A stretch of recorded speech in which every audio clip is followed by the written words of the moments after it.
Hello guys, magandang araw. So papakita ko lang po sa inyo, ito yung aming bagong protein bag na dumating. So 1,091 pieces po yan na protein bags. So naglimang araw na po siya mula nung kinuha namin is September 16. So naglimang araw na po siya. Ayan po, may ilan-ilan na pong bunga. Ayan. So ayan po, may pa ilan-ilan na po yan. So, ganun po sila kabilis magbunga. Ayan. So, hindi nga lang po sabay-sabay. So, ayan. So, mga siguro sunod na linggo yan ay sabay-sabay na. Ayan po. Ayan. Ang dami po mga tumutubong maliliit. Ayan.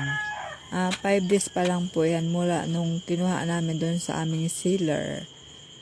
Yan. September 16, 2023. So, nag 5 days pa lang siya. Ayun lang guys. Salamat sa panonood.